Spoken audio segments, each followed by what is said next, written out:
Gentlemen, distinguished delegates, the meeting of the committee is resumed. I would now like to give the floor to Professor Walid Khalidi, a renowned Palestinian historian and Secretary General of the Institute for Palestine Studies in Washington, D.C. He will give the keynote presentation on the question of Jerusalem. Born in Jerusalem in Palestine, Professor Walid Khalidi studied at the University of London and Oxford.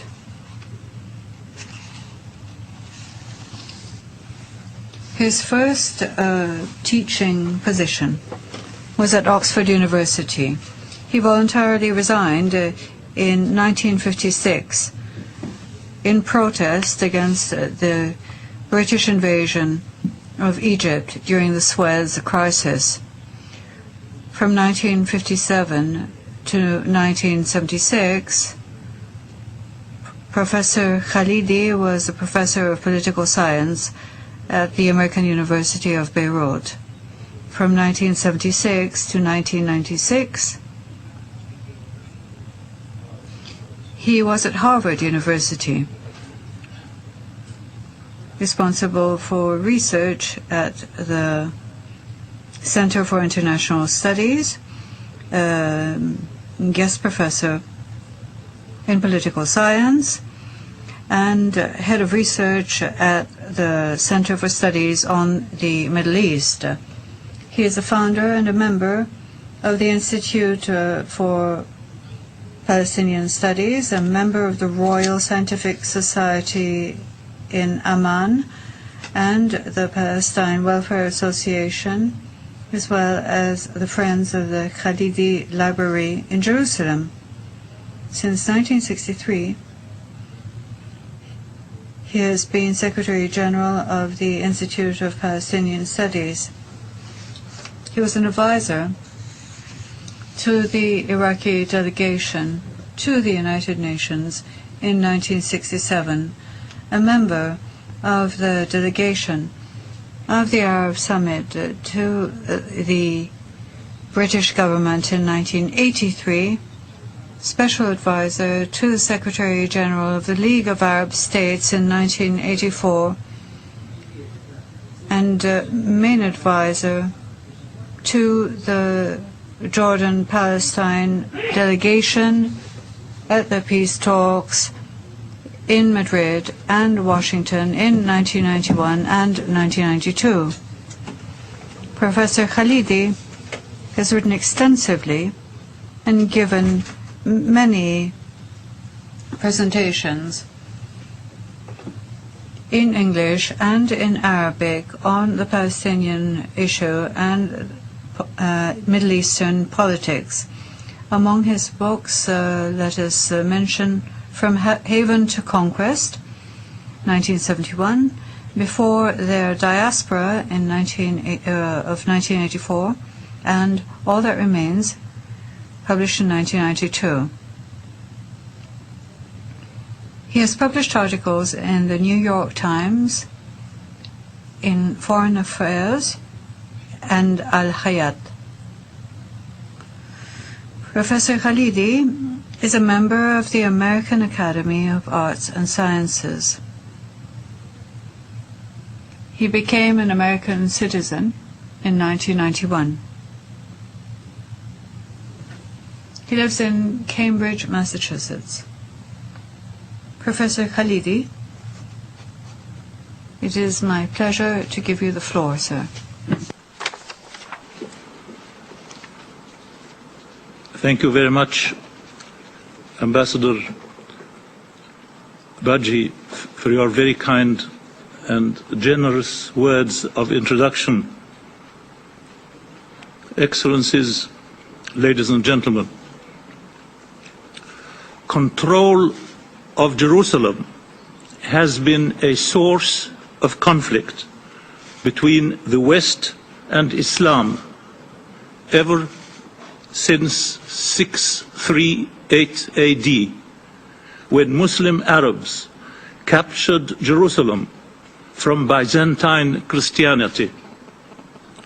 Except for the 100-year Crusader interlude in the 12th century, and until its capture by Britain from the Ottomans in 1917, Jerusalem remained under Muslim sovereign rule for some 1,200 years. This is longer than Britain has been Norman and more than twice the length of time since Columbus discovered America. It is longer than Jerusalem was under Jewish sovereign rule in biblical times. Historically, there never was a conflict between Islam and Judaism over Jerusalem. On the contrary, under the protection of Islam, Jews returned to Jerusalem after having been expelled from it, first by the Byzantine Christians and later by the Latin Crusaders. The Byzantine Christians had turned the Herodian Jewish temple into a garbage dump. A conflict between Judaism and Islam over Jerusalem developed with the advent of political Zionism. This was mostly a Russian Jewish nationalist movement which towards the end of the 19th century, long before the Holocaust, aimed at the establishment through massive immigration and colonization of a Jewish state in a country, Palestine, 95% of whose population was then Arab, both Muslim and Christian. With massive British help after World War I, and even more massive and continuing American help since World War II, Israel is what it is today. Because of this Western sponsorship, Israel's drive for exclusive control and super privileged status in both West and East Jerusalem, and its determination since its crushing military defeat in victory in 1967, its determination to turn the two halves of the city into what it calls its united, reunited, and eternal Jewish capital. These efforts are seen by Islam as the latest phase in a historical conflict and a latter-day Western crusade by proxy. Such perceptions were exacerbated by the resurgence of irredentist religious passions among Jews and evangelical Christians, triggered by the Israeli conquest in 1967 of the Muslim holy places in East Jerusalem. For the first time since the Roman Emperor Hadrian destroyed the Herodian temple in 137 AD, Israeli soldiers swaggered on what they believed to be the Temple Mount. This activated the deep messianism embedded in Zionism behind a facade of secular socialism, stirring the hopes of Christian millenarians while confirming the West's fears of Muslims. It is approaching midnight in Jerusalem. Some believe it is past the hour. What should be manifest is the extreme urgency and volatility of the situation in this intoxicating city. A prevailing Western notion, the crux of the clash of civilizations theory, is that Islam lies outside the Judeo-Christian tradition. This is nonsense, because Islam's major premise is that it is integral to, and indeed the culmination of, the Judeo-Christian scriptural tradition. Central to Islam's concept of God's purposes is that he has revealed himself to humankind since creation through a succession of prophets and scriptures. Foremost among these prophets among these scriptures are the Hebrew Torah and the Christian Gospels. 18 Hebrew patriarchs and kings are reverentially mentioned in the Quran. Islam gives David and Solomon higher status than Judaism does. According to Judaism, they are sinful monarchs. According to Islam, they are sinless prophets. According to the Quran, Abraham is a Muslim, the builder of the Kaaba, Islam's most sacred shrine in Mecca. Islam believes that because of God's love for Christ, he raised him up to heaven just before the crucifixion. Christ is thus alive today in heaven, according to Islam, and will return to earth to usher the millennium. According to Islam, Christ was born of Mary, a virgin, by the direct creative act of God. According to the Quran, Jesus spoke in his cradle, healed the sick, raised the dead, miracles that the Quran does not accord to Muhammad. Mary is reverentially mentioned in the Quran more often than in the New Testament. Neither Judaism nor Christianity look the same way towards Islam. Judaism does not share Islam's reverence for Jesus and Mary.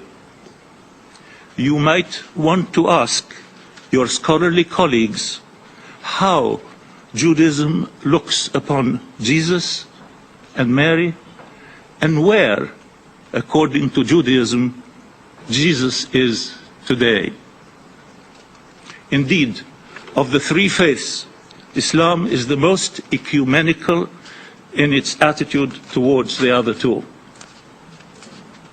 Because of Islam's perception of its kinship with Judaism and Christianity, much that is holy to Islam and Christianity is holy to Islam. To Judaism and Christianity is holy to Islam. And much of that is centered in Jerusalem. Thus, for Islam, Jerusalem is thrice holy because of its Judaic dimension, because of its Christian dimension, and because of its Muslim dimension. For Muslims, Jerusalem was the first direction of prayer, Qibla, before Mecca became their Qibla. Its holiness was further consecrated in a Quranic verse that describes a miraculous nocturnal journey, Isra, by the Prophet from Mecca to Jerusalem.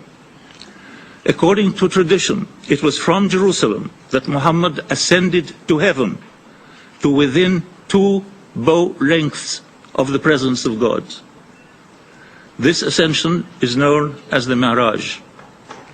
The Prophet's Isra to and Mi'raj from Jerusalem became the source of inspiration of a vast corpus of devotional literature concerning life beyond the grave. This literature is in circulation to this day in the languages of more than 1 billion Muslims: Arabic, Turkic, Farsi, Urdu, Hindi, Malay, and Javanese.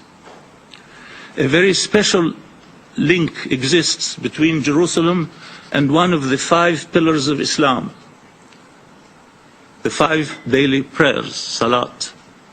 According to tradition, it was during the Prophet's Mi'raj that after conversations in heaven with Moses, the 5 daily prayers became canonical. To commemorate the Isra and the Mi'raj, the Umayyad dynasty, based in Damascus, graced Jerusalem towards the end of the 7th century with 2 architectural gems, the Mosque of the Dome of the Rock and the Al-Aqsa Mosque, which form, with their compounds and walls, the noble sanctuary, Al-Haram Sharif. The former, the dome, is the earliest surviving Muslim building, while the inscriptions inside the dome are our earliest dated fragments of the Quran. Down the centuries, succeeding dynasties, ruling from Baghdad, Cairo, and Constantinople, embellished Jerusalem with mosques, theological colleges, Sufi convents, abodes for holy men, orphanages, souks, hospitals, hospices, fountains, baths, inns, soup kitchens, palaces for ritual ablution, mausoleums and shrines. These buildings were maintained through a system of endowments. The revenue of entire villages in Palestine, Syria, or Egypt were dedicated to these endowments. The donors were caliphs and sultans, military commanders and scholars, merchants and ladies of rank. In 1947, the United Nations General Assembly resolved to partition Palestine into a Jewish state and an Arab state, with a corpus separatum for Jerusalem under United Nations trusteeship. The Arabs rejected the United Nations partition resolution in 1947. Why? Because it dismembered Palestine and gave the Jewish minority of 30%, 57% of the country, when this minority owned less than 7% of the land. The Zionist leadership accepted partition, but this acceptance was only verbal. At the same time, they prepared a master plan called Plan Dalit for the military conquest of the country, including the corpus separatum of Jerusalem. It is because Israel's control of West Jerusalem is based on the military conquest of 1947-1948, in defiance of the UN partition resolution, that the international community has not accorded formal recognition of Israeli sovereignty in Jerusalem to this day. Within less than a week of the conquest of East Jerusalem, in 1967, the Mughrabi quarter, adjacent to the Wailing Wall, had vanished, together with the Abu Midyan Mosque. The quarter had been consecrated as a Muslim trust by Al-Afdal, son of Saladin, for the benefit of pilgrims from North Africa. The Wailing Wall is known in Islam as Al-Buraq, after the wondrous mount which carried Muhammad there on the night of the Isra. In a pre-dawn raid, Israeli bulldozers surrounded the quarter and gave its inhabitants 3 hours to vacate their homes. That is how the plaza fronting Al-Buraq was created. The regime governing the Christian, Muslim, and Jewish holy places in Jerusalem had been traditionally known as the status quo. This was the accumulation of practices, privileges, and constraints arrived at consensually over time. Unilateral action backed by military might to change the religious status quo in Jerusalem not only lacks sensitivity and prudence, but is courting disaster. Before the end of June 1967, the borders of municipal East Jerusalem were unilaterally extended from 6 kilometers to 73 square kilometers of occupied West Bank territory. This annexation was in deliberate and calculated violation of the Geneva Convention.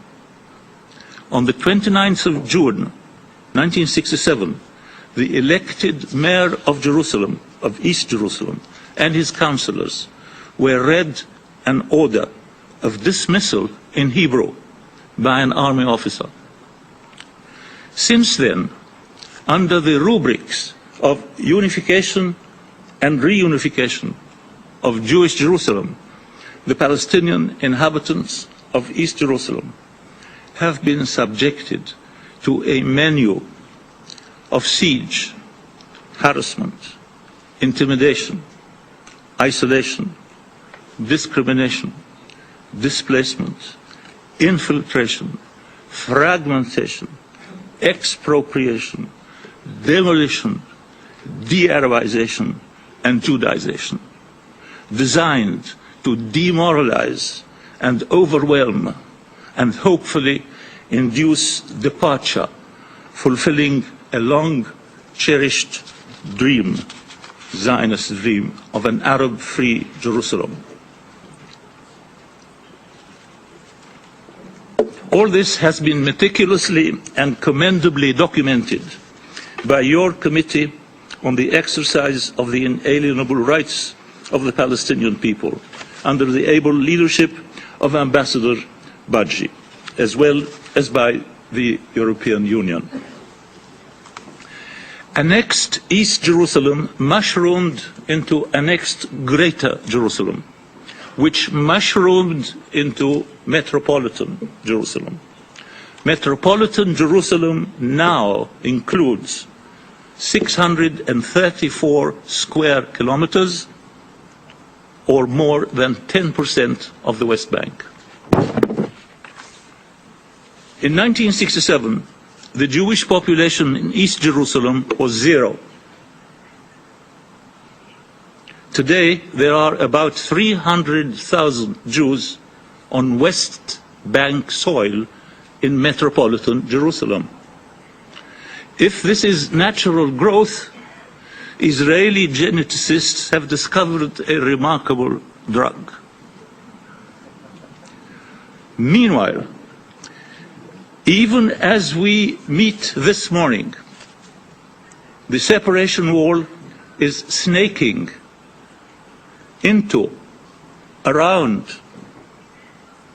between the Palestinian neighborhoods of East Jerusalem, relentlessly, mercilessly separating thousands of Palestinian residents from home, school, hospital, relatives, playground, garden, shopping center, and office.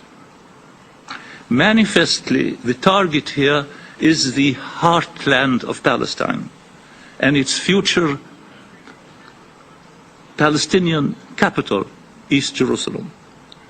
Israeli colonization in and around East Jerusalem aims at geostrategic control, demographic domination, psychological browbeating, economic and social disruption, doctrinal affirmation, religious fulfillment, and territorial expansion.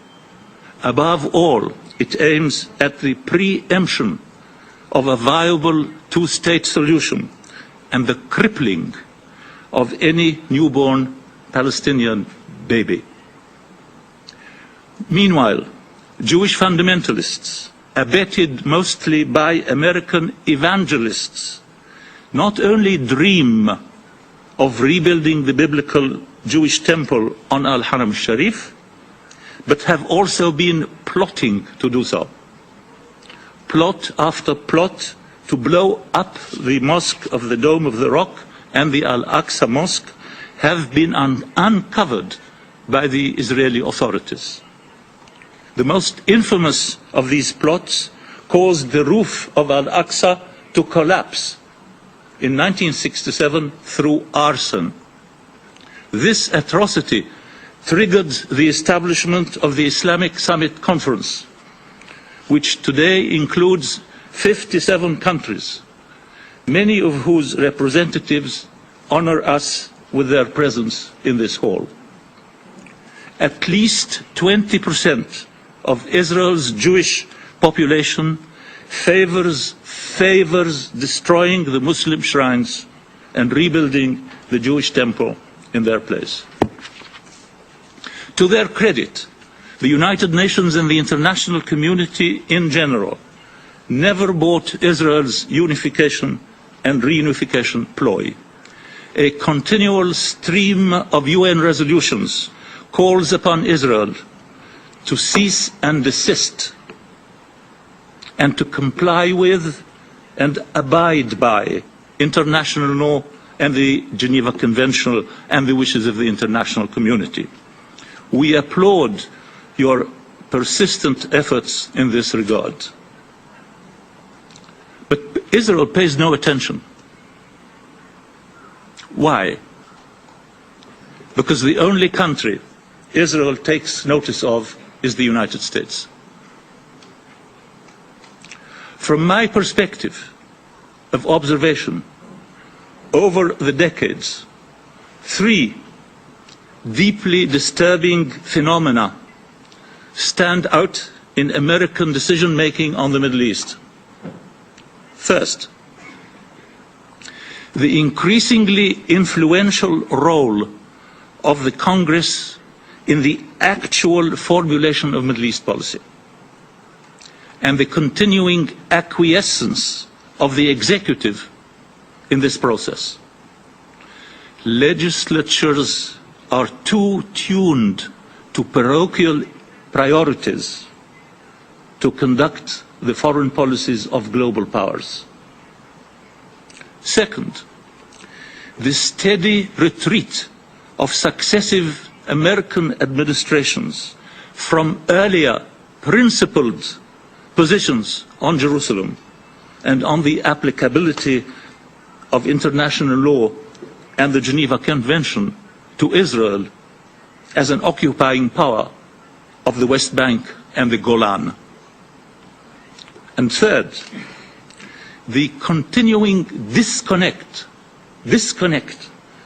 between development on the ground in the Middle East and the diagnosis of cause and effect by the American foreign policy elite, both in and outside office.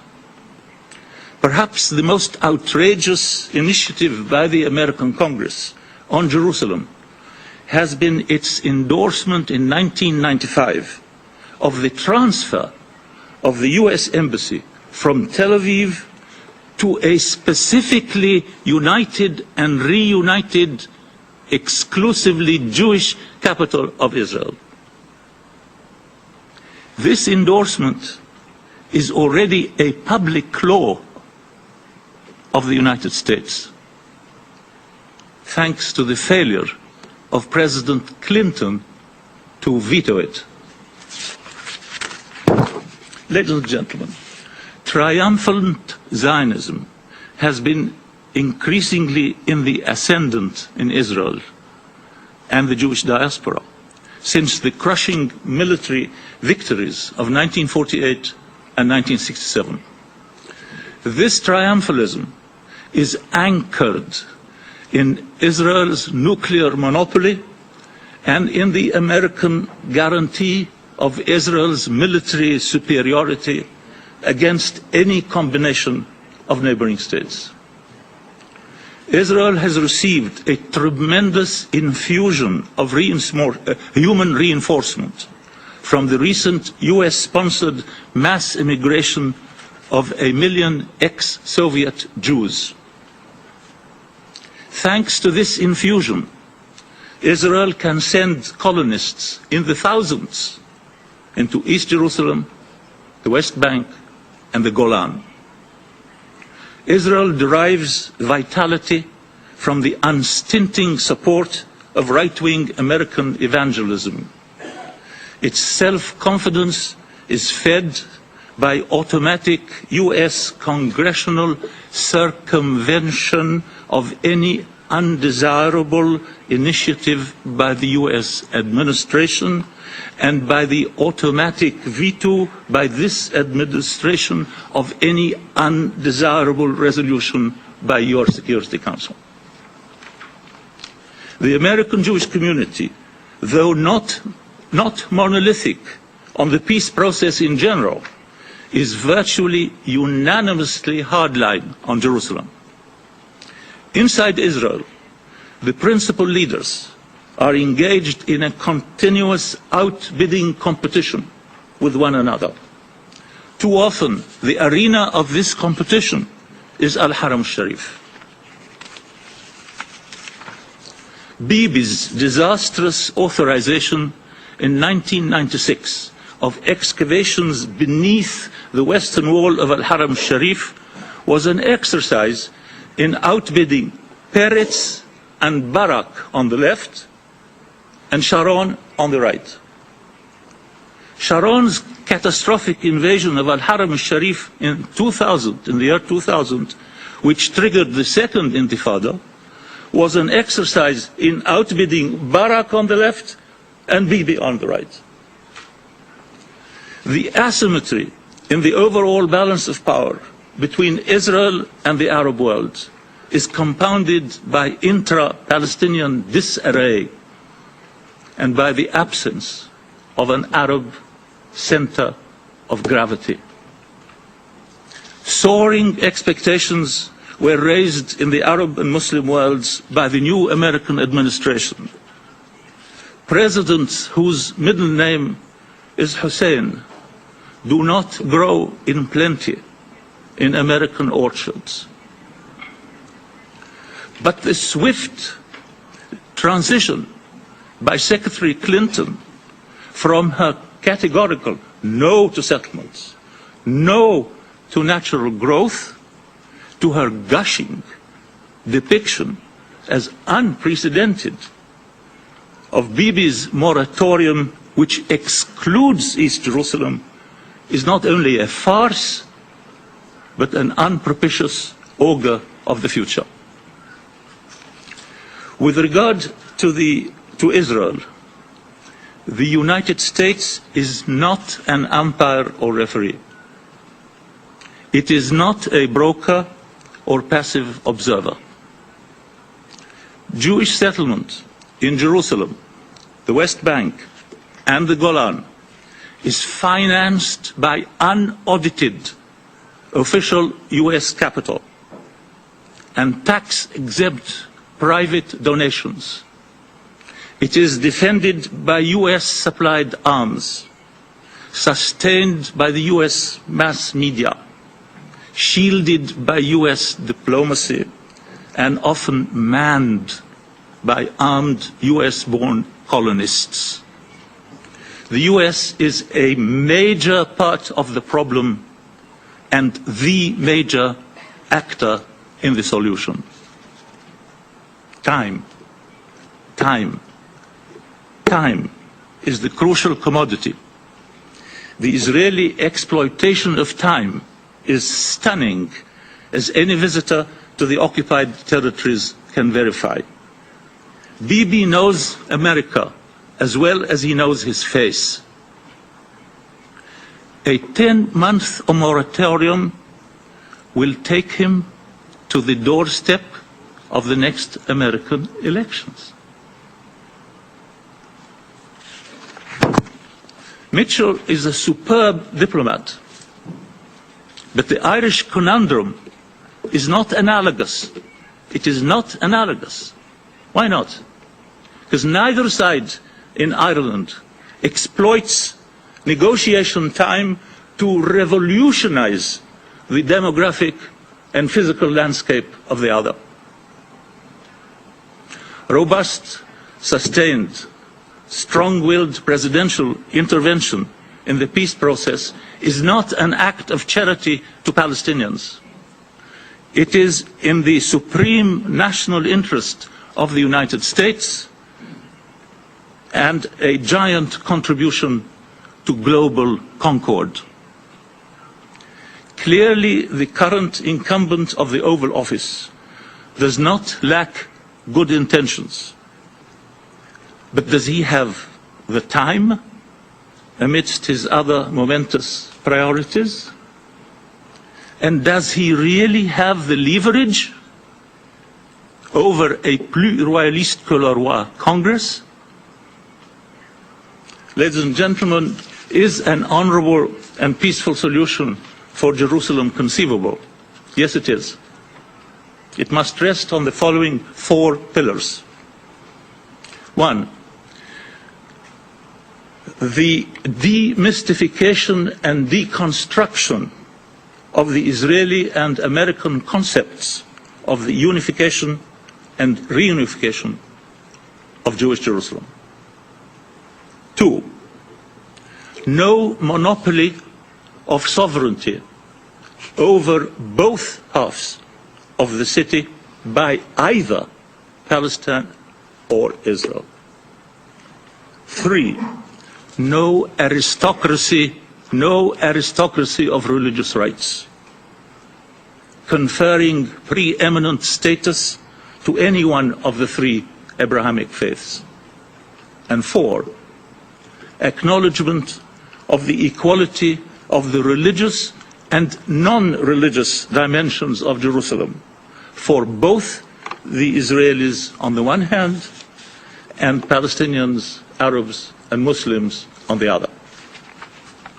This concept of Jerusalem is based on inclusion, not exclusion, on sharing, not monopoly, on parity, not hegemony, on balance, not the usurpation of rights, on separate but joint governance.